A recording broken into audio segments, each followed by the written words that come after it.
नमस्कार, मैं रवीश कुमार। अगर आप बिहार में रहते हैं, संयोग से हिंदू हैं और नहीं जाग पा रहे हैं तो चिंता मत कीजिए। आपको जगाने के लिए आए हैं गिरिराज सिंह। जाति पाति की करो विदाई, ना कोई दूरी ना कोई खाई, हिंदू हिंदू अपना तो श्री राम।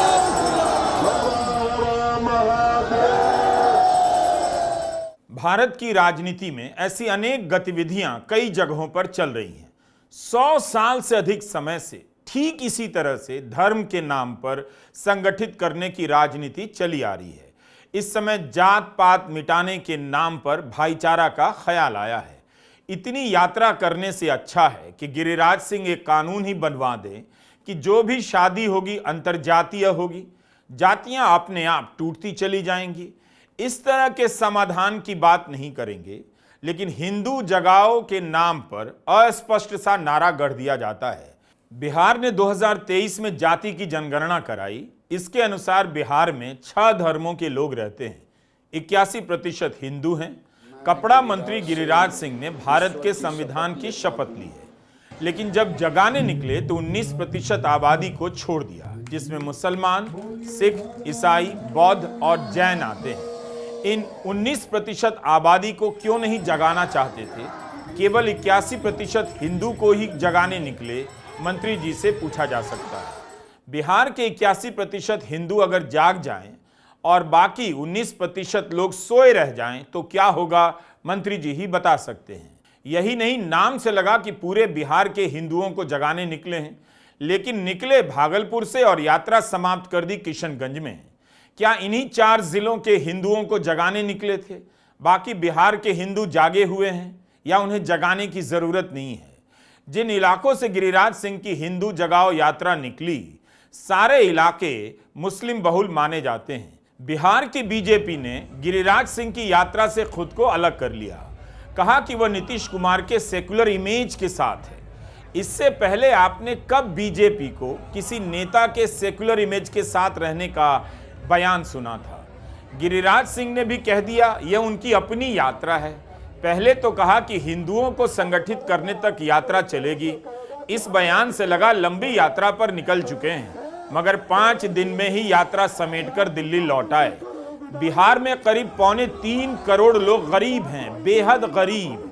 महीने में 6,000 से भी कम कमाते हैं। जाहिर है इनमें से ज्यादातर हिंदू ही होंगे। इस गरीब बिहार को केवल धर्म के आधार पर क्यों जगाया जा रहा है? इनमें से जो हिंदू हैं वो हिंदू जगाओ यात्रा के बाद क्या 6,000 की जगह 60,000 रुपया महीना कमाने लग जाएंगे? हिंदुओं को किस लिए जगाया जा रहा है? जाति की गणना के अनुसार बिहार की 40% आबादी झोपड़ी, टिन और खपरेल की छत के नीचे रहती है। क्या इनमें जो हिंदू हैं वो जाग जाएंगे तो उनकी झोपड़ी महल में बदल जाएगी? गिरिराज सिंह की हिंदू जगाओ यात्रा समाप्त हो चुकी है। इन 5 दिनों में कितने हिंदू जागे और जो जागे वो जागने के बाद इन दिनों क्या कर रहे हैं, इसकी जानकारी मुझे नहीं है। गिरिराज सिंह को मोदी सरकार में काफी अहम मंत्रालय मिला हुआ है। कपड़ा मंत्रालय, टेक्सटाइल सेक्टर भारत का दूसरा बड़ा सेक्टर है जहां सबसे अधिक लोगों को रोजगार मिला हुआ है। यात्रा के बाद इन तस्वीरों को देखिए। गिरिराज सिंह कपड़ा मंत्रालय में देखे जा सकते हैं। कपड़ा सेक्टर का 90% उत्पाद असंगठित क्षेत्र से आता है।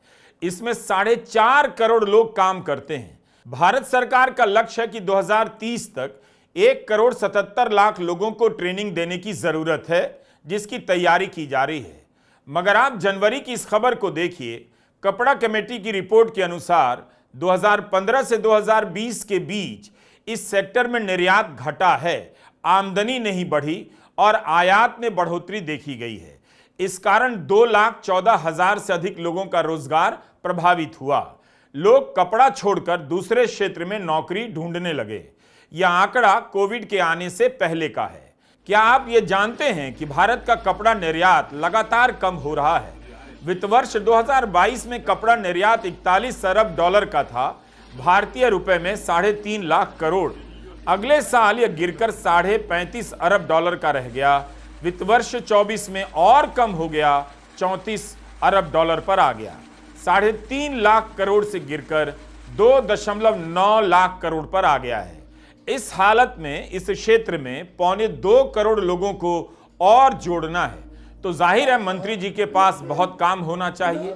लेकिन इतने बड़े काम के साथ साथ मंत्री जी बिहार में हिंदू जगाने भी निकल गए थे। आतंकियों के मौत के बदले भारत के टुकड़े करने का वादा स्टूडेंट से कराया जाता।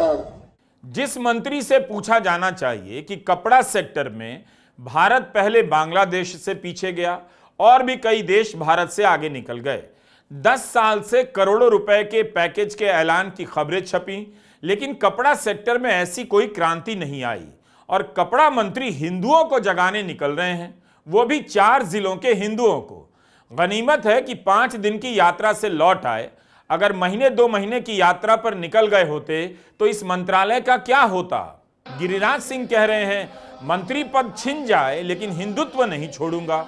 लेकिन इनका मंत्री पद कौन छीन रहा था पता नहीं। प्रधानमंत्री मोदी ने तो ऐसा कोई संकेत दिया नहीं, राहुल गांधी तो निकाल नहीं सकते थे, नीतीश कुमार की सरकार में मंत्री नहीं थे जो उन्हें निकाल देते, तो फिर यह मंत्री पद इनसे कौन छीन रहा था।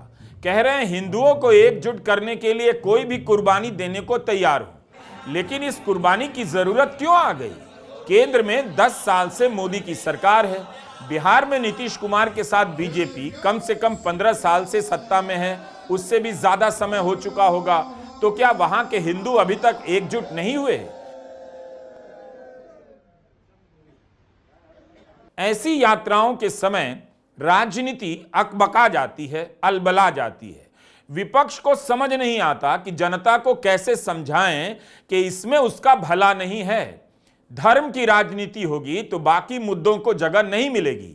तेजस्वी यादव ने इन सवालों से काउंटर तो किया, लेकिन ऐसी यात्राएं और घटनाएं अब हर दिन देश के किसी न किसी हिस्से में नजर आ रही हैं। मोदी सरकार के काबीना मंत्री गिरिराज सिंह की हिंदू जगाओ यात्रा में अखंड भारत का नक्शा दिखा।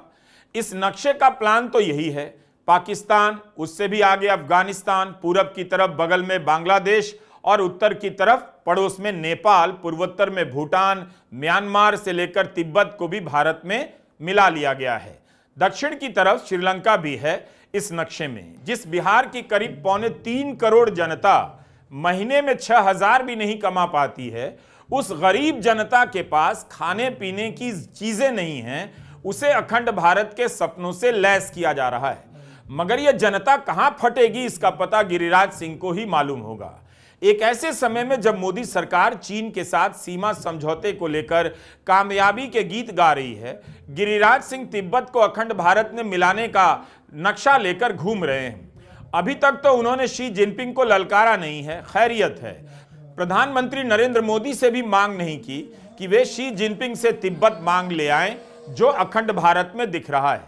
उम्मीद है हिंदू जगाओ यात्रा के दौरान बिहार का कोई जागरूक निवासी गिरिराज सिंह से पूछा ही होगा कि तिब्बत के लिए आपकी मोदी सरकार ने 10 साल में क्या किया।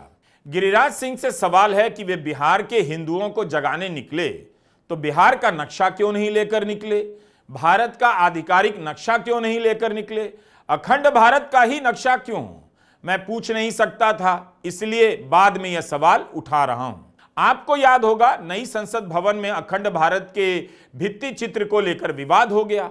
इसमें अफगानिस्तान के कुछ हिस्से, पूरा पाकिस्तान, नेपाल, बांग्लादेश, श्रीलंका और म्यांमार को भारत में शामिल दिखाया गया। पाकिस्तान, नेपाल की तरफ से बयान आ गया तो भारत के विदेश मंत्री एस जयशंकर ने कहा प्राचीन भारत का यह नक्शा है। तो क्या विदेश मंत्री यह कह रहे हैं नक्शा उसी समय का है या किसी की कल्पना के अनुसार अखंड भारत का प्राचीन नक्शा बना दिया गया है, जो अक्सर आरएसएस के कार्यक्रमों में देखा जाता है। मगर भारत के पड़ोसी देश इससे खुश नहीं हुए। विदेश मंत्रालय के तत्कालीन प्रवक्ता अरिंदम बागची ने कहा कि इस नक्शे में मौर्य साम्राज्य का विस्तार दिखाया गया है और यह सम्राट अशोक के लोक केंद्रित और जिम्मेदार प्रशासन का प्रतीक है। जबकि प्रहलाद जोशी इसी नक्शे को ट्वीट करते हुए कन्नड़ में लिखते थे कि प्रण स्पष्ट है अखंड भारत। पिछले साल ही मोहन भागवत ने एक कार्यक्रम में कहा कि आज के युवाओं के बूढ़े होने से पहले अखंड भारत का सपना पूरा हो जाएगा। तो यह सपना क्या है? प्राचीन भारत का नक्शा है या भविष्य में पूरा करना है? गिरिराज सिंह हिंदू जगाओ यात्रा के दौरान बिहार के सीमांचल में एनआरसी कराने की बात करने लगे। असम में इसका भूत खड़ा किया गया। सुप्रीम कोर्ट की निगरानी में एनआरसी शुरू हुई। सैकड़ों करोड़ रुपए फूंक दिए गए और जब हो गई तो निकला कुछ नहीं। असम सरकार ने भी इससे मानने से इनकार कर दिया। इसके बाद दोबारा एनआरसी नहीं हुई। लेकिन बिहार में गिरिराज सिंह किस आधार पर एनआरसी की बात करने लगे? क्या मोदी सरकार ऐसा कुछ करने जा रही है? पूर्णिया, अररिया, किशनगंज में आबादी का भूत खड़ा किया जा रहा है। इसी भूत के जाल में असम दशकों तक फंसा रहा, मिला कुछ नहीं। अगर गिरिराज सिंह को एनआरसी जैसी किसी चीज में इतना ही यकीन है तो इन्हें संयुक्त राष्ट्र में जाकर पाकिस्तान और बांग्लादेश में भी एनआरसी कराने की मांग करनी चाहिए। इसी बहाने वे लोकल से ग्लोबल लीडर भी हो जाएंगे। बिहार की अनेक समस्याएं हैं, उनके समाधान को लेकर गिरिराज सिंह को यात्रा पर निकलना चाहिए था। क्या कोई भी नहीं जानना चाहता कि गिरिराज सिंह की यात्रा से जो हिंदू जागा है उसे क्या मिलता? अच्छा स्कूल, कॉलेज, अस्पताल तो मिल नहीं रहा, तो मिलता क्या? रही बात सुरक्षा की, तो पुलिस किस लिए है? वो क्यों नहीं ठीक से काम कर सकती? अगर बिहार के हिंदुओं को यह सब नहीं चाहिए तो यह और भी अच्छी बात है। पूछिए किस तरह से? स्कूल, कॉलेज बनाने में सरकार का पैसा फालतू का बर्बाद नहीं होगा और सरकार का काम भी हल्का हो जाएगा। हिंदू का काम जागने से पूरा हो जाएगा। क्या आप जानते हैं कि बिहार के ग्रामीण सामुदायिक स्वास्थ्य केंद्रों CHC में सर्जन के 278 स्वीकृत पद हैं, लेकिन उन पर 70 सर्जन ही काम कर रहे हैं। 204 पद खाली हैं। 274 विशेषज्ञ फिजिशियनों की जरूरत है, लेकिन 26 ही हैं। 248 फिजिशियन की जरूरत है। स्त्री रोग विशेषज्ञ डॉक्टरों के 274 पदों की जरूरत है, लेकिन 72 पर ही नियुक्ति हुई है। 202 डॉक्टरों की कमी है। बच्चों के विशेषज्ञ डॉक्टर के भी 274 पद स्वीकृत हैं, मगर 41 डॉक्टर ही काम कर रहे हैं। 233 पद खाली हैं।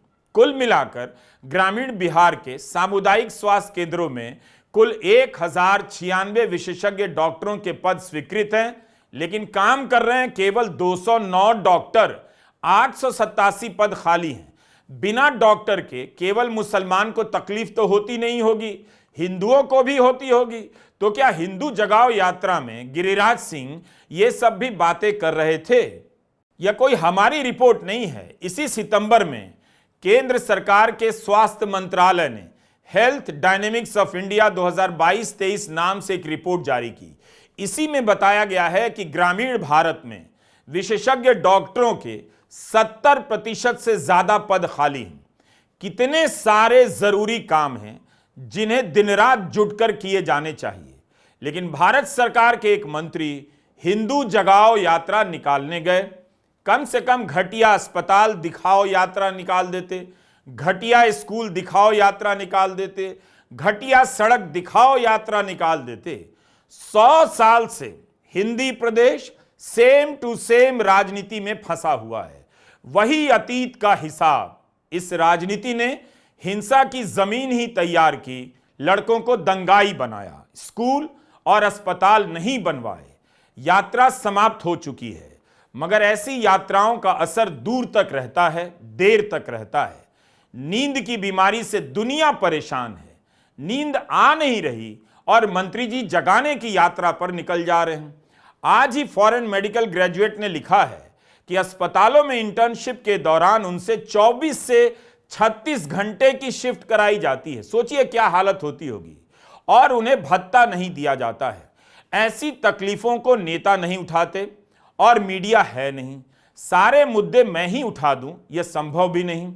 एक अखबार में दर्जनों संवाददाता होते हैं, एक चैनल में इतने ही। उनकी भरपाई मैं अकेला नहीं कर सकता, इसलिए बहुत से मुद्दे नहीं उठा पाता। साफ साफ कहना पड़ता है कि मैं नहीं उठा सकता। और भारत की राजनीति कहां फंसी है? हिंदू जगा रही है। उस राजनीति में भी यही लोग लगे हैं जो मुझसे मुद्दे उठाने के लिए कहते हैं। नमस्कार, मैं रवीश कुमार।